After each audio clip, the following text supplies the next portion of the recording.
नमो अरिहन्ताणं नमो सिद्धाणं नमो आयर्याणं नमो उवज्जायाणं नमो लोये सौवसाहुं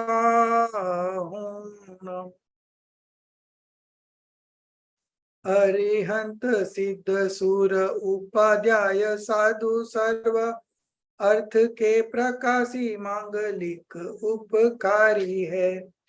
तीन को स्वरूप जानी रागते भई जो भक्ति काय को नमाय स्तुति को उच्चारी है। धन्य धन्य तुम्ही से काज सब आज भयो कर जोरी बारंबार वंदना हमारी है। मंगल कल्याण सुख ऐसो हम चाहते, हो मेरी ऐसी दशा जैसी तुम धारी है। हो मेरी ऐसी दशा जैसी तुम धारी है।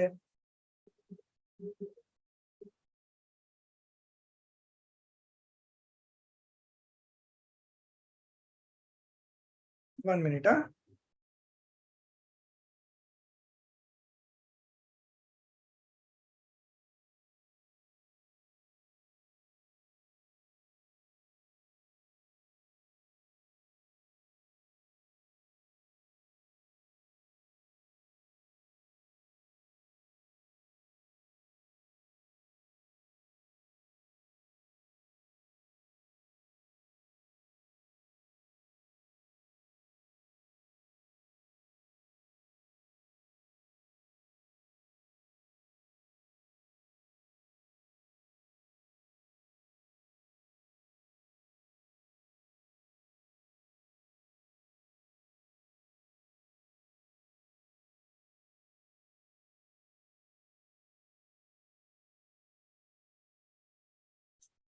So for the last 4 days, we have been discussing supreme forgiveness, supreme modesty, supreme straightforwardness, and supreme purity.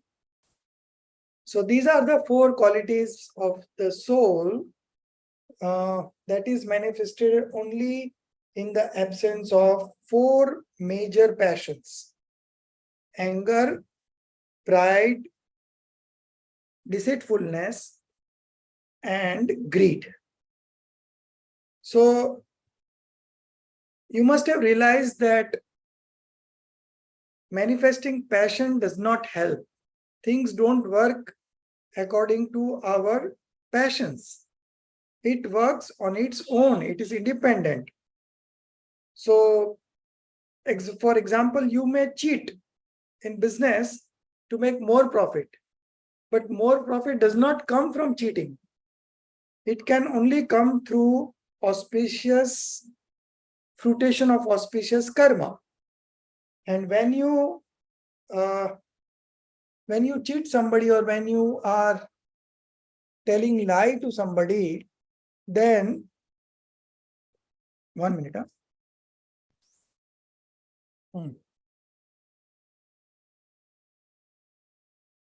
So then you are binding inauspicious karma. Okay. And in that scenario, whatever you were supposed to get, that also you will not get. So there are 2 losses. The first loss is that what we were supposed to get, we will not get because we have indulged in this passions. First one. The second one is there will be binding of inauspicious karma, and when they come into fruition, you will suffer further. Okay. So indulging in this kind of passions does not serve our purpose in any way. So we can always make a decision that we will not do any of the 4 major passions. Okay. Why you will not do? Because it doesn't serve our purpose. On the contrary, it brings inauspicious karma, and because of that, our suffering increases. But people don't realize this, and they leave the true gods, Dev, Shastra, and Guru, the true gods and true scriptures and true Guru, for the sake of earning more money, right? Earning more good things in life. But it is the opposite. Good things in life is whatever we have got today also, it's just because of our past auspicious karma. And the highest level of auspicious karma that a soul binds is when he is involved in this kind of religious studies. So anyway, you are studying, so your auspicious karma is moving ahead only. So you did not worry about the good things in life. It is automatically going to come to you. And but main thing is that our purpose is not to get good things in life. It is as a result of byproduct. So what is the purpose of what is the purpose in life for us? Is to produce, is to manifest passionlessness state. Okay, vitragta. Vitragta is the only I would say what we call, it is the only prayojan that we are doing all this thing. It is the only purpose. So we are very much keen on manifesting passionlessness state. And while doing that, getting into that process, auspicious karma automatically gets bound, and when it comes into fruition, you get all the good things in life, which is conducive to our religion. Not like Ambani and Birla. They have got enough wealth, but they don't have access to true gods, true scriptures, and true Guru. And we have that special kind of auspicious karma that has come into fruition, and because of that we are getting this true God, true scriptures, and true gurus. So one thing that we can do in this 10 Lakshan Dharma is that as a strategy, as a policy, we take a call today itself, now itself, that we will not indulge in anger, pride, deceitfulness, and greed. Okay, whatever will come, we will be quite content with that, and whatever will not come in our life, we are quite okay with it, because it is not in our hands. It is our past karmas that brings us all these situations and the objects. So we'll not be worrying if I get less or more, something here and something there, doesn't matter. What matters is that I want to use maximum time that I get for studying these scriptures. And by studying those scriptures, I will know the facts and the principles of Jainism, and by applying it in my life, I will be always happy. So at the end of the day, everyone is concerned with happiness. And if we are getting happiness by just studying the scriptures and making a decision on those principles and facts, then what else we want? We don't want anything. If I'm getting my happiness, I don't want any other thing, because whatever we long for, that is just to be happy from that. And when I'm getting that happiness directly from the soul, then why should I long for those kind of sensory objects, sensory happiness, which comes with anxiety. And the happiness from the soul is without anxiety. That is the major difference.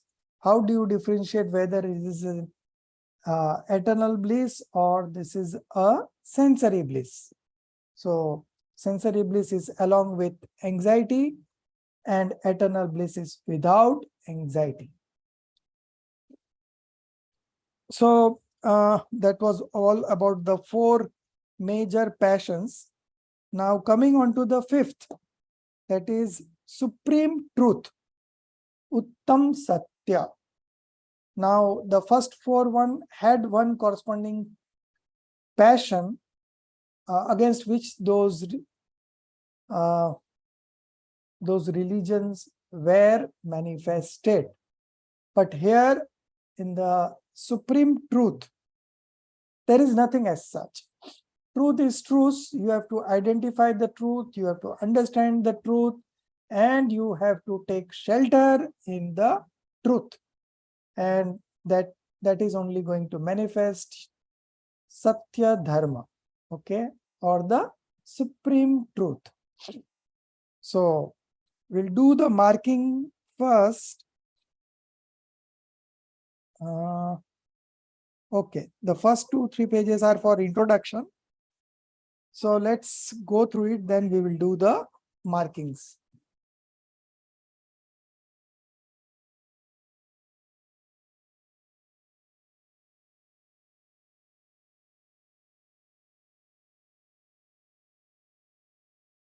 So we'll begin with Aditi Ji Jain.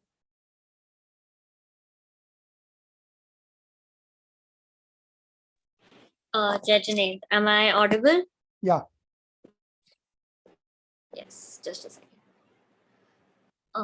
Whenever discussion is held on supreme truth, Satya Dharma, normally truthful speech itself is understood as supreme truth. In the name of Satya Dharma, songs of truthful speech are often sung. It is said that one should speak the truth and should never tell a lie. No one trusts a liar.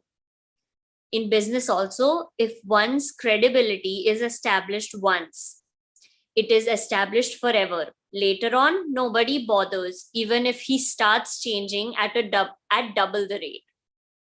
Just think whether this sermon is for speaking the truth or for looting in the name of truth. The purpose of this discussion is to draw attention to the fact that we do not understand even the real purpose of truthful speech. The talk of supreme truth, Satya Dharma, is a faraway thing. The common people may be understanding truthful speech to be the same as supreme truth.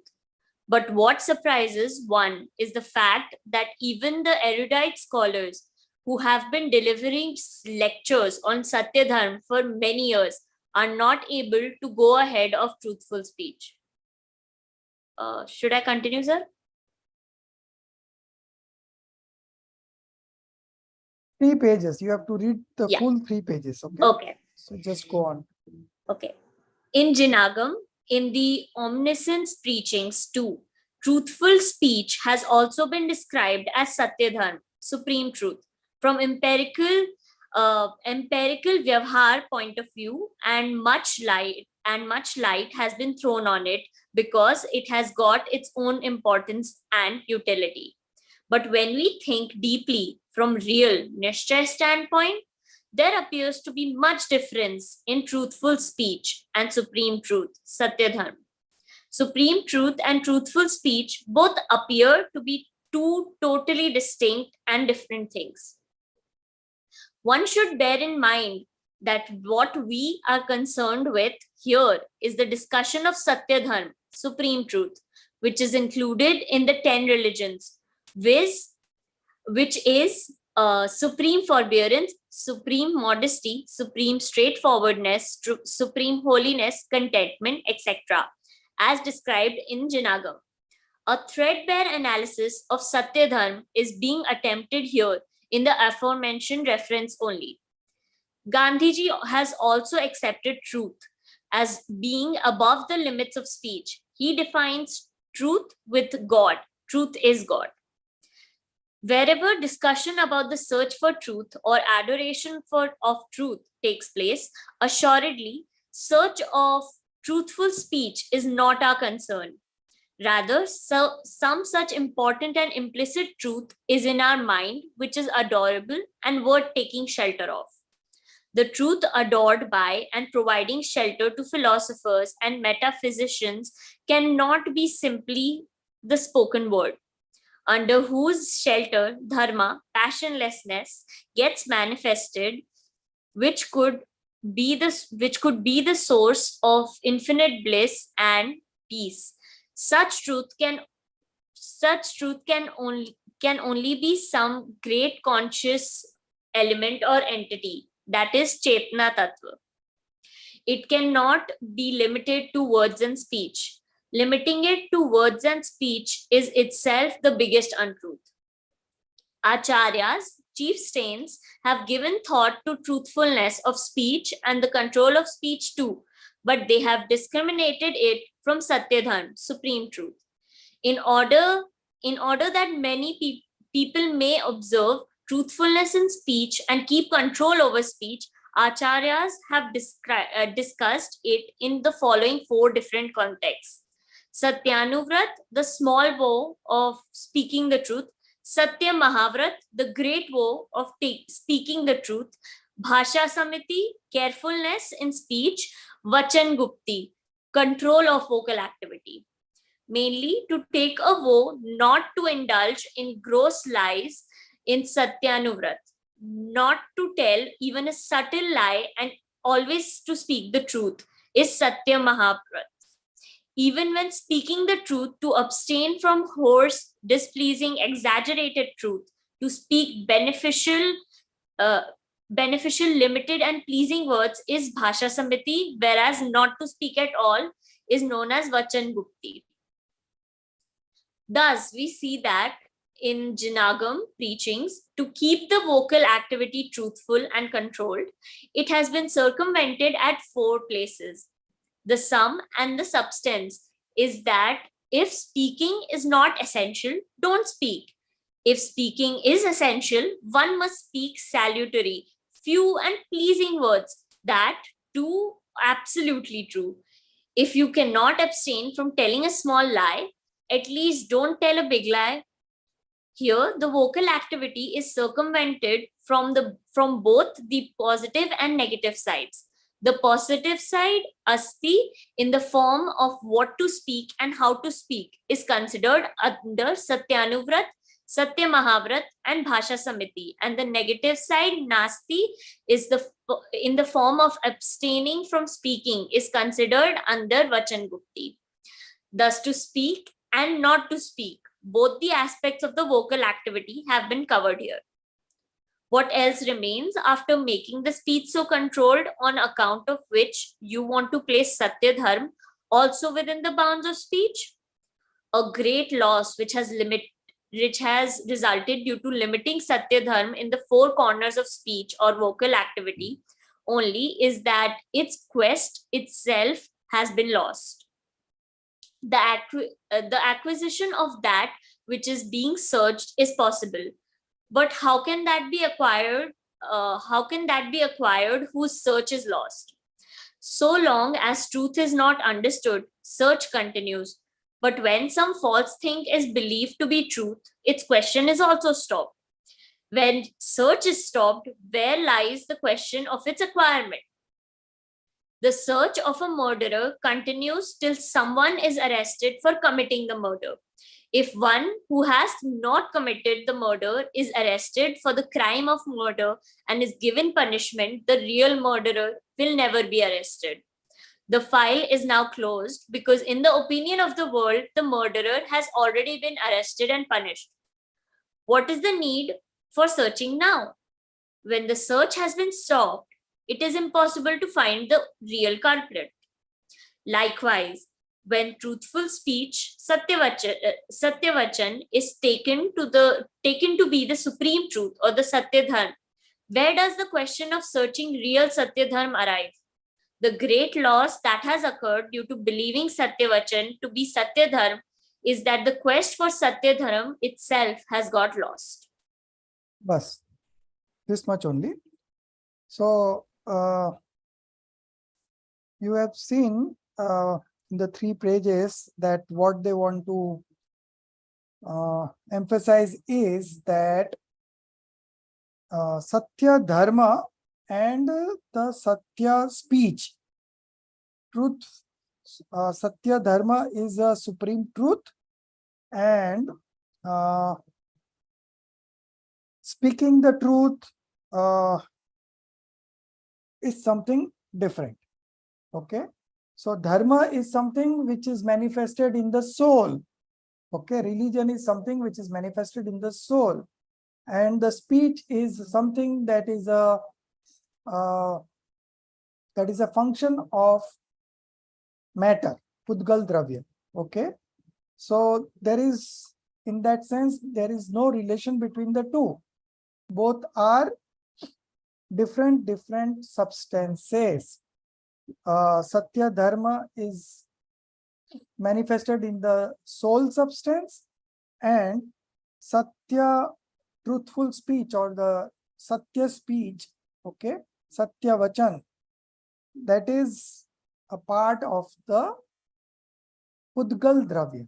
Okay, so the basic difference lies here, but from the conventional point of view, Satya Vachan is also called Satya Dharma.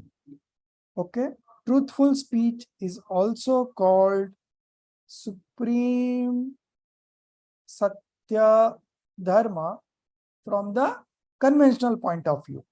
But from the real point of view, Satya Dharma is only manifested, truthful, supreme truth is only manifested when the soul takes shelter in himself, and taking shelter in the true nature of the self. That is how the Satya Dharma is manifested. So 2 different substances, both are functioning independently of one another. Okay, so Satya Dharma is not dependent on Satya Vachan, and Satya Vachan is not dependent on the Satya Dharma. These are 2 different, these are the function of 2 different substances.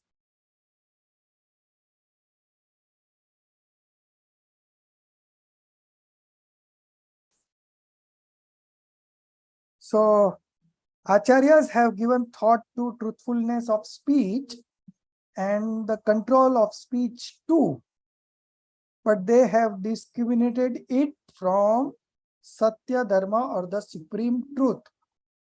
In order that people may observe truthfulness in speech and keep control over speech, Acharyas have discussed it in the following 4 different contexts. First is the Satyanu-vrat. So Satyanu-vrat manifests in the 5th stage of spiritual development. That is making a vow, mainly to take a vow not to indulge in gross lies. Okay, only gross lies in Satyanu-vrat. Satya Mahavrat is not to tell even a subtle lie. So that was gross lie. This is subtle lie. Just because this Mahavrat is for monks, okay, so they don't even talk subtle lies also, and always they speak the truth. That is called Satya Mahavrata. Now the third is Bhasa Shamiti. Even when speaking the truth, to abstain from horse, displeasing, exaggerated truth. Hit, meet, priya vachan. Okay. So even they want to speak, they will speak only hit, meet, priya vachan. To speak beneficial limited and pleasing words. Okay. Is bhasa samiti.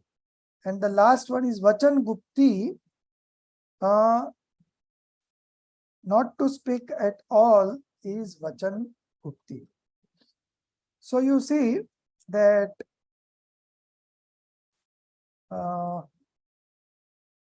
truthfulness of speech and the control of speech, these are the four that is covering that. Thus, we see that in Jinagam preachings, to keep the vocal activity truthful and controlled, it has been circumvented at 4 places. Okay. The best is, the sum and substance is that if speaking is not essential, don't speak. If speaking is essential, one must speak salutary, few and pleasing words. And that too absolutely true. If you cannot abstain from telling a small lie, at least don't tell a big lie. So the vocal activity is both from the positive sides and negative sides. The positive side is in the form of what to speak and how to speak.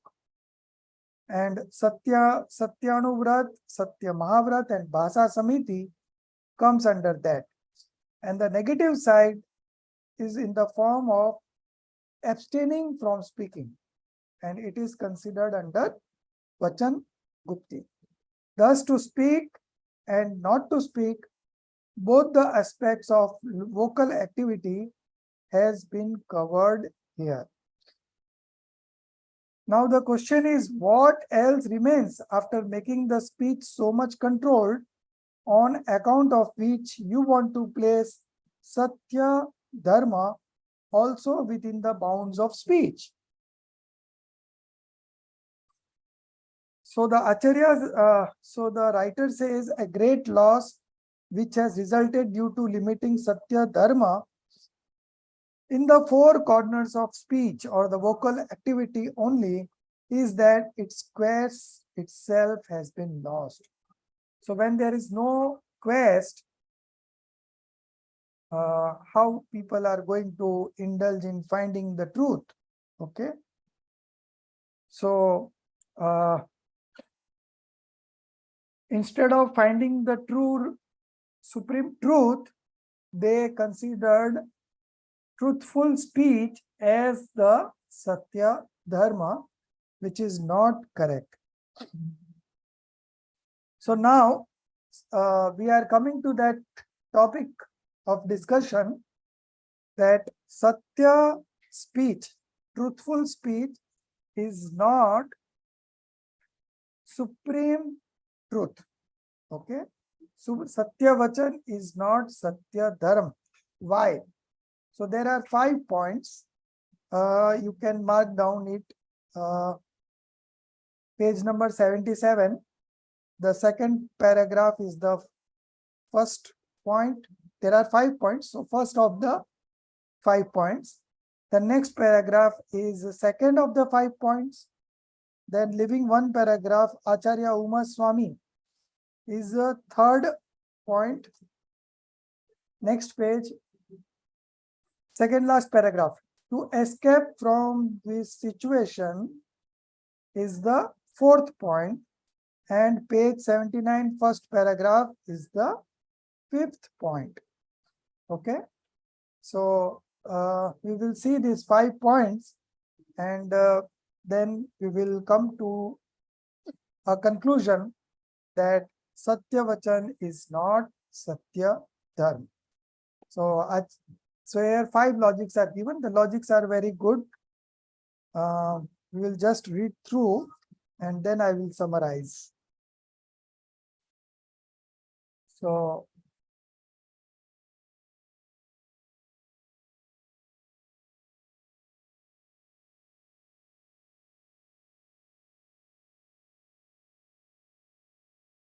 Darshitji, you read.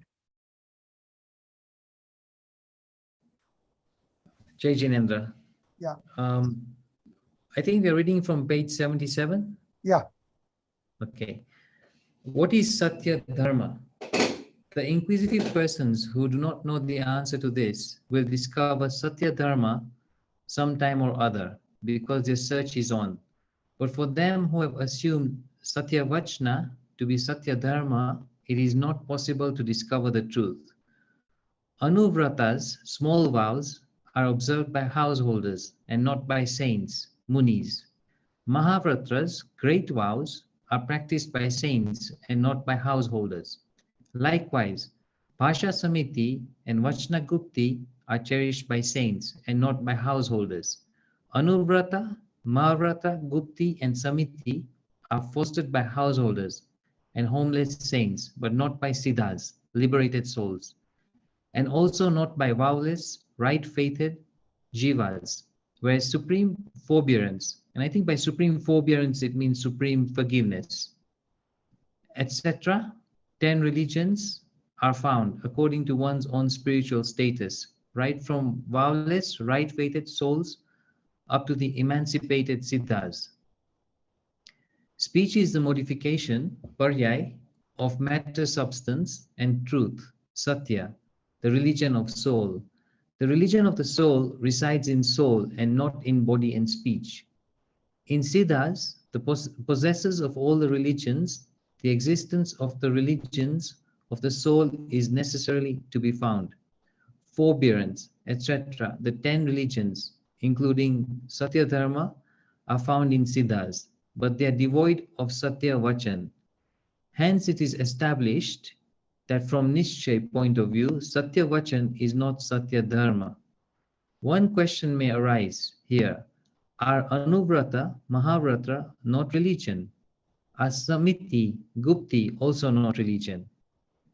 Acharya Umaswamy has included Anuvrata and Mahavrata in Tattva Sutra in Ashra chapter. Although from empirical point of view, at some places, these have been termed as dharma. But how can those which themselves are ashras, influx, and cause of bondage be called dharma? From real Nishchay point of view. Gupti, Samiti are also not that Satya Dharma, supreme truth, which is being discussed here.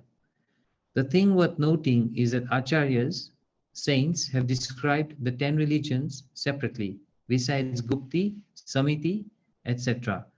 If all are to be treated as religion, what is the purpose of describing these separately as dharma?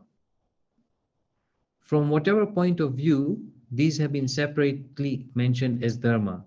From the same point of view, I would like to say that all of them, Gupti, Samiti, etc., are not any of the religion out of these 10 religions.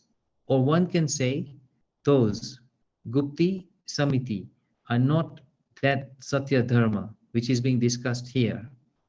Speaking more clearly from Nishchay point of view, the speech, vocal activity has no concern with supreme truth, Satya Dharma, because speaking of truth by Anuvratis and Mahavratis, votaries, will be covered under Satya Anuvrata and Satya Mahavrata. Speaking beneficial, few and pleasing words will get covered in Bhasha Samiti, and not speaking, keeping mum, in Vachna Gupti. Now, no such form or vocal activity is left out which could be included in Satya Dharma. If speaking the truth is treated to be Satya Dharma, then Satya Dharma will not be found in Siddhas because they don't speak the truth. They don't speak at all. How does, therefore, the question of speaking truth and lies arise? In speaking necessary for the possessors of Satya Dharma, can the person who observes silence throughout his life not be treated as the possessor of Satya Dharma? To escape from this situation, it is said that, of course, they, Siddhas, do not speak the truth, but they do not tell lies also. Therefore, they possess Satya Dharma. This would mean that speaking truth is not Satya Dharma, but not to tell lies is proved to be Satya Dharma. But this argument is also not logical, because if not telling lies is treated to be Satya Dharma, then the one sense living beings who are without vocal activity shall have to be treated as the possessors of Satya Dharma, for they also never tell lies. When they are not endowed with the power of speaking, where does the question of telling lies arise? Thus, we see that neither speaking truth is Satya Dharma, nor not telling lies. It is therefore quite obvious that Satya Dharma, which is being discussed here, neither consists in speaking the truth nor in speaking beneficial, few, and pleasing words. It also does not consist in keeping mum, which amounts to negation of speaking, because all these are the characteristics of the vocal activity, and Satya Dharma, which we are concerned here, is the religion of the soul. Do you want me to carry on? One more point is left, fifth one, first two paragraph only. Okay. The true religion's basic characteristics of the substance do not disappear after their perfect manifestation. Supreme forbearance, etc. religions exist in Siddha, liberated state of the soul, but Anuvrata and Mahavrata are found in its particular worldly state only. They may be the religions of that state only, but not of the soul. A householder takes oath of observing Anuvratas, but when the same householder accepts Muni Dharma, the life of an ascetic, he takes oath to observe Mahavratas. Anuvratas are then left out automatically. How can that be religion which falls off? Anuvratas, Mahavratas, Gupti, Samiti, all these are temporary holding places, not the destination, neither achievable nor the final aim. The final aim is a state of Siddh and supreme forbearance, etc. Religions existing in that Siddh state too are the real religions of the soul. Yeah, that much only. So Okay. the first, there are 5 points. Okay. So the first one says that Anuvratas are observed by householders and not by munis or the saints. Mahavratas are practiced by saints and not by householders. Likewise, Bhasa Samiti and Vachan Gupti are cherished by saints and not by householder. So all these four, Anuvrata, Mahavrata, Gupti and Samiti, are fostered by householders and homeless saint, but not by Siddhas, liberated souls, and also not by woeless, right-fated jivas. Whereas supreme forbearance, etc., 10 religions are found according to one's own spiritual status, right from woeless, right-fated souls up to the emancipated siddhas. So the first point is that from the 4th stage of spiritual development to the siddhas, this religion of Satya, truthful, supreme truthfulness is found. But this Anuvrati, Mahavrati, Gupti and Samiti, these are fostered by householders and monks. So we can see that one is belonging to the soul and the other is more or less related to the body. Okay, body of what? Body of householders and the homeless saints. The second point is Siddh Parmesti. Those who are liberated, they don't have speech. Okay, but they are still holding the supreme truthfulness in them. So this proves that true speech is not true religion. Second point. The third one is Acharya Uma Swami has included Anuvrat and Mahavrat into Tattvat Sutra in Asrav. So if they are Asrav Tattva, they are not obviously religion, right? because the asra bounds karma, and the one which bounds karma, how can that be religion? Religion means passionlessness state, and with that passionlessness state, there is stoppage of influx and dissociation of karmas going on simultaneously. So this cannot be, this proves that truthful speech is not true supreme truth. The fourth point is that even the one-sense being does not speak. So they don't tell lie. So they must be then the possessing the truth, the supreme truth, but they are not possessing. So whether you speak truth or you speak lies, they both are not part of the true supreme truth. So this was the fourth point. And the fifth one, once it is manifested, it does not disappear. Okay. So truthfulness is such a dharma that it never disappears. Once it starts, it goes on increasing, and when the soul gets liberated, it also is there in the liberated soul also. So these are the 5 reasons which proves that true speech is not true religion. Now then the question comes, then what is the true religion? Satya dharma ka swarup kya hai? What is the nature of supreme truth? Okay. So now we are starting that discussion, and it has got 7 points. Okay. First we will do the marking.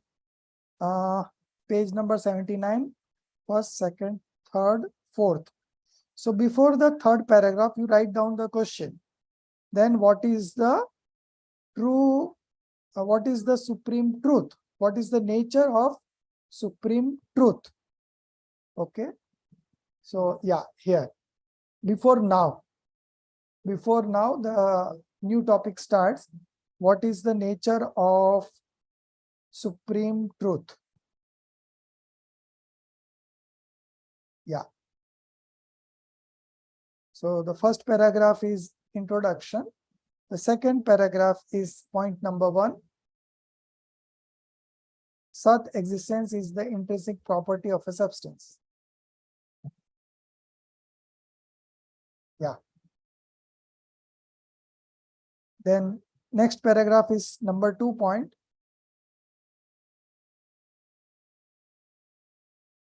Then the next page, Uttam Satya, yeah, third point.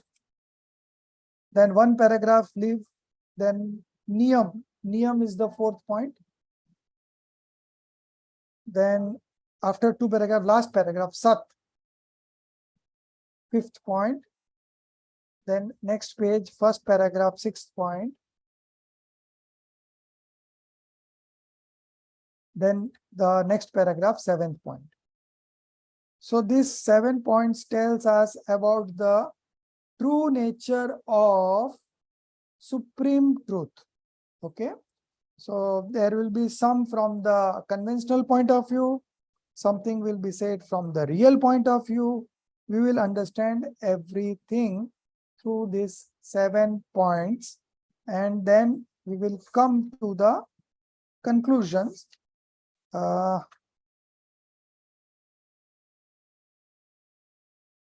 Then there are some discussions on what is truth and what is untruth. Okay. So let's understand this first. Aditi ji, you read.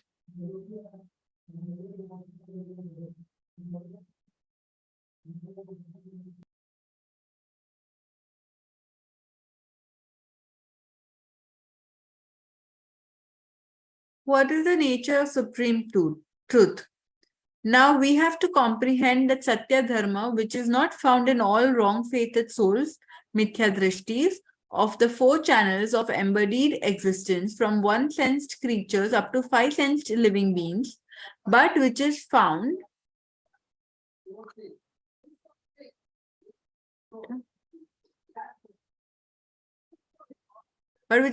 in all right-faithed souls as per their level of spiritual rise, right from vowless, right-faithed embodied souls up to siddhas.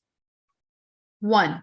Sat, existence is the intrinsic property of a substance.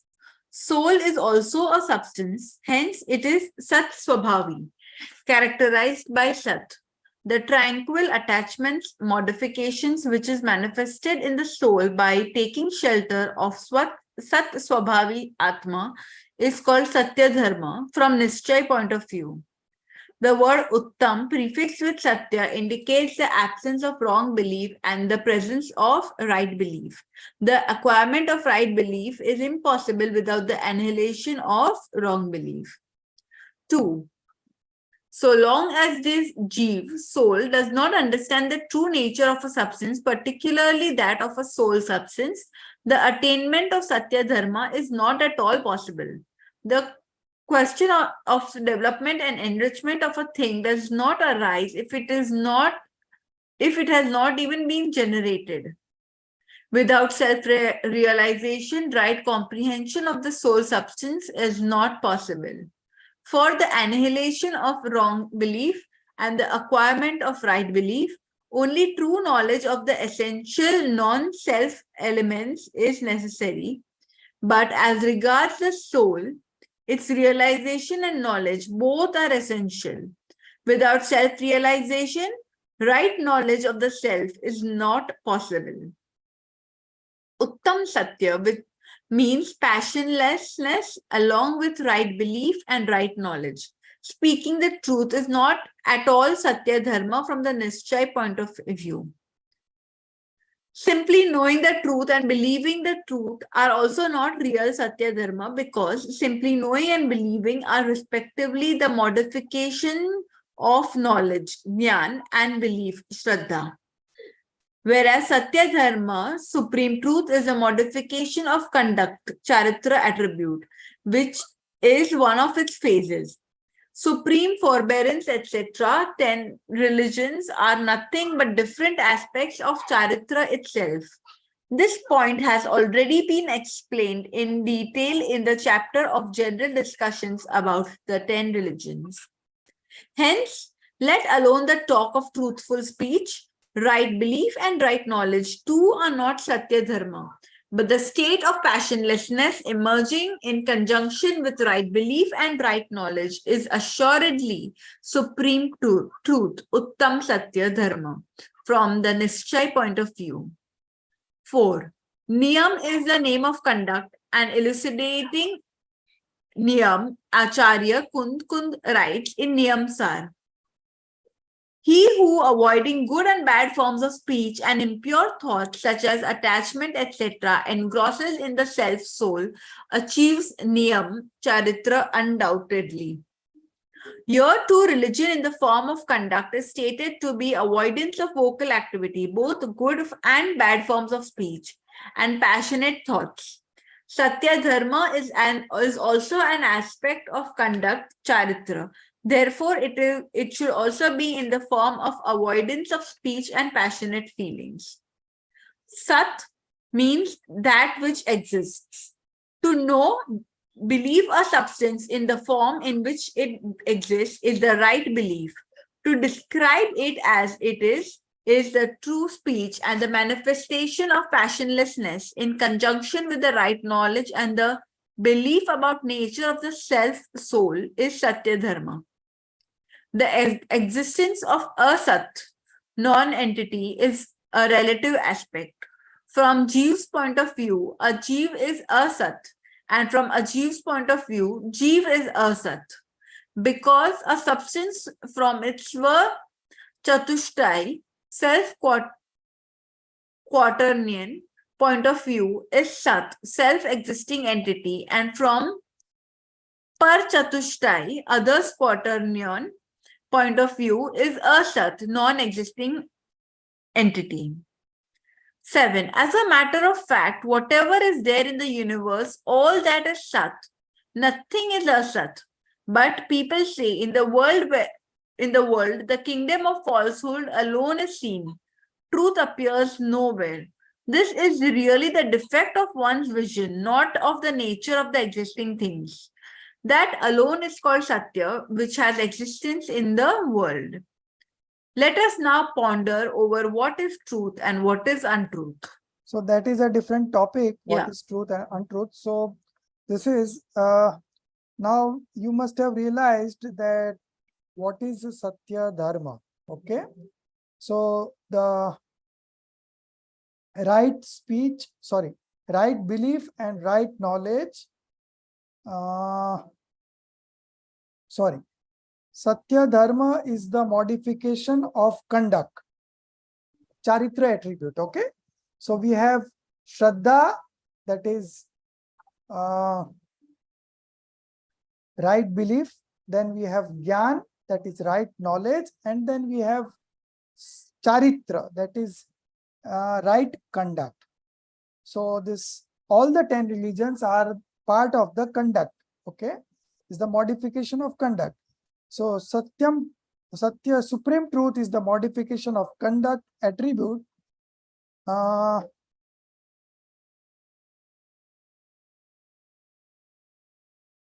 minute.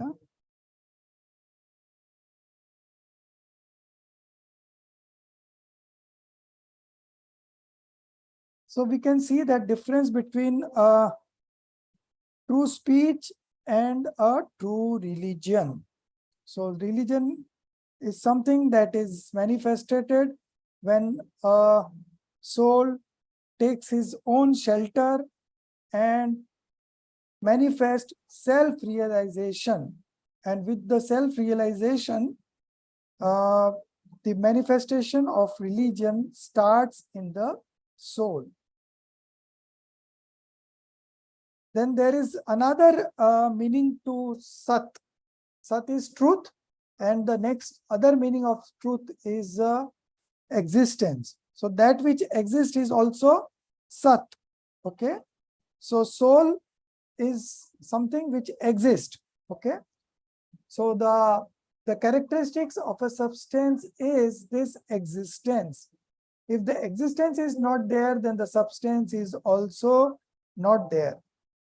So substance is identified by its existence. Then there is also asat. Okay. It is a relative aspect. Okay. So what is not Sat is all asat. Okay. So from our point of view, our soul is our existence. And apart from that, all are not exist in us. So they are non-soul elements for us. The 7th point,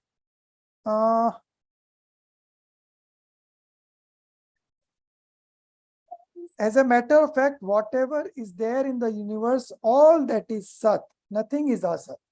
So that which exists is Sat, and that which does not exist is Asat. So if we look at a substance, it is all Sat only. Okay, that is only existence. So you have to, we don't have to create anything. The things are there already existing. Okay, we have to just accept it and identify it. Now there is a debate, what is truth and what is untruth. There are 7 points in this. Sorry, 6 points are there. I'll just mark it out, and I'll take the summary of this, but not the points individually. The first one is, this is a jar. That from that example, the first point starts. The second point is, so it is clear that untruth is not in the substance, but it lies in the knowledge. Then next page. The world is not to be reformed. We have to reform our own vision and knowledge. That is number 3. Then the next page, 83. Satya is the name of knowing the thing exactly the same as it is. This is the 4th point. And one paragraph later, the 5th point. Untruth is either in the utterance or in the knowledge. And the next paragraph is the 6th and the final point. For truthfulness of speech, one will have to make one's speech identical to the nature of the substance. For speaking the truth, one should know the truth. How can the truth be spoken without knowing it? And then there are some explanation on that. So the thing is that a substance which exists will always exist, and it is not dependent on the speech or the knowledge. Okay, so substance is not dependent on the knowledge and not dependent on the speech.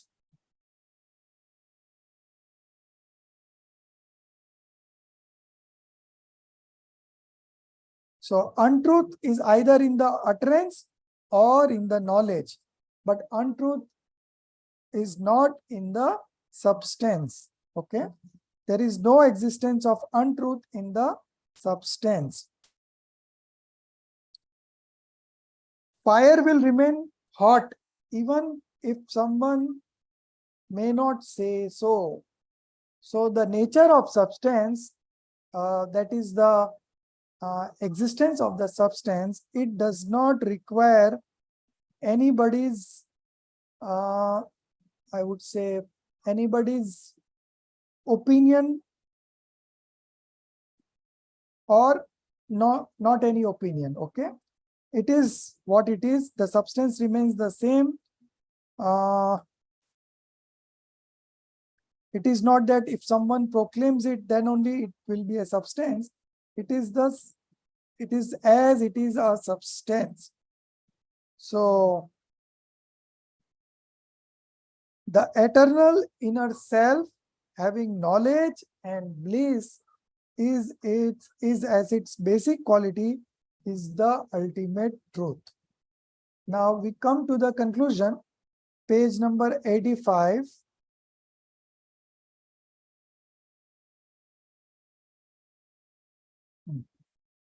In the middle, next page, 85. Yeah. So here is the conclusion. Yeah. Dharma, starts from Dharma. Dharma, religion, is the name of correct understanding about the nature of the substance. Okay. Truth needs no compromise. The need is to understand as it is. Truth and peace are attainable by understanding them, not by any type of compromise. In this miracle-loving world, who bothers about the truth? Who has the urge for attaining it? Who cares to assess its value? The world salutes them who show some miracle. You say, no, chamatkar mein namaskar. But truth is not like that. For the glorifiers of untruth, the attainment of truth is not only difficult, but rather impossible. Satya, or the truth, is attained only by them who have deep interest in it, knows its significance, and have enthusiasm for its attainment. It is impossible that one in whom deep desire to attain the truth is awakened, is convinced about its supremacy, is intensely devoted to achieve it, and makes introverted endeavor for achieving it, may not be able to achieve it. So you have to take shelter in yourself to manifest this supreme truth religion, there is no other way that you can manifest supreme truth, not through speech, not through any other modes, but it is the nature of the substance that is truth. Okay. So when you take shelter in the nature of the substance, the truth automatically manifests in the form of peace and happiness in the modification of the soul. So we all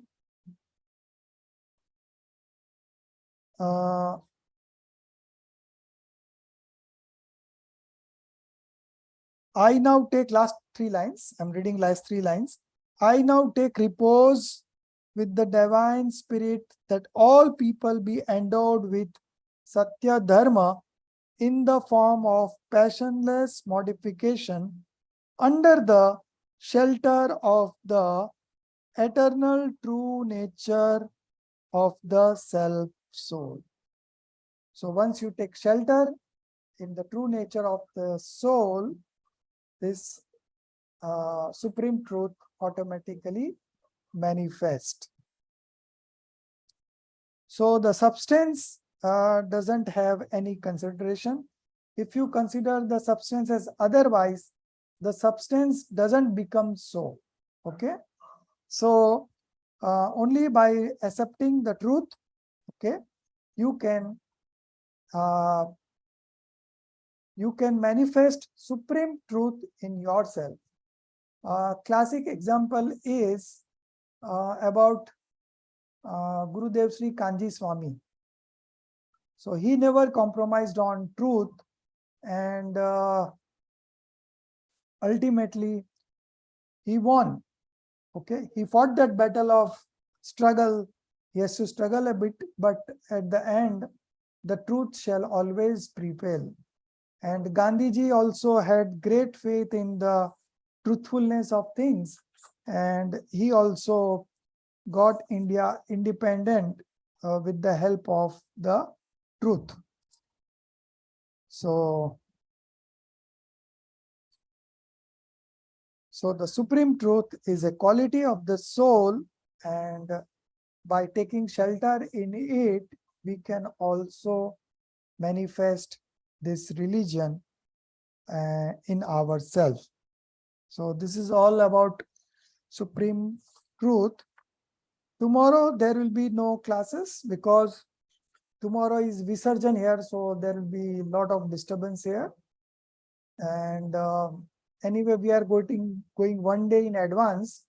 So on Sunday, tomorrow is Saturday, so Saturday there will be no class. From Sunday onwards, we will again continue with the 10 religion 1 day at a time. So Sunday evening we will be taking up supreme continence. Okay, Uttam Sanyam. Same time, 7:45, and then there will be no difference. There will be no disturbance. Okay, because our society's Pratima ji will be immersed tomorrow. So then we will be taking the class without any disturbance. I'm mentally very disturbed now. There is a lot of voice coming out. You may not be able to hear it, but it is in large volume. Anyway, we'll catch up on Sunday. If you have any questions, you can ask it on my personal chat. Okay.